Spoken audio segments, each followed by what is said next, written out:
दुबईचे काही ब्लॉग्स तुमच्याशी शेअर करायचे राहूनच गेले होते। आज दुबईतला आमचा तिसरा दिवस होता आणि अनायाची सगळी रिस्पॉन्सिबिलिटी रोशनने घेतली होती। सगळ्यात आधी तिला आंघोळ वगैरे करून दिली, रेडी केलं आणि त्यानंतर तिला मस्त ब्रेकफास्टमध्ये योगर्ट दिलं। मग त्यानंतर आम्ही पण रेडी झालो, बाहेर पडलो, आमचं ब्रेकफास्ट करून घेतलं। आम्ही सगळ्यांनी मस्त आज ट्विनिंग केलं होतं, व्हाईट ड्रेसेस। आणि या ड्रेसेसबद्दल पण मला खूप जणांनी विचारलं की हे तुम्ही कुठून घेतले, तर मी असं ट्विनिंग म्हणून सोबत कुठून घेतलेले नाही आहे, मला हे लकीली मिळालेले आहे। माझा हा ड्रेस वेरामोडातून मी ऑफलाईन परचेस केलेला आहे आणि अनायासाठी सेम ड्रेसनं मला फर्स्ट क्रायवर मिळाला, तर मी तिथनं ऑर्डर केला आहे।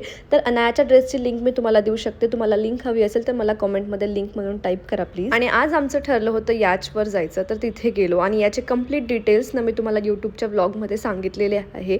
म्हणजे आम्ही प्रायव्हेट याच का बुक केला, आम्ही शेअरिंग का नाही घेतलं, ह्या सगळ्या डिटेल्स तुम्हाला यूट्यूबच्या ब्लॉगमध्ये मिळतील।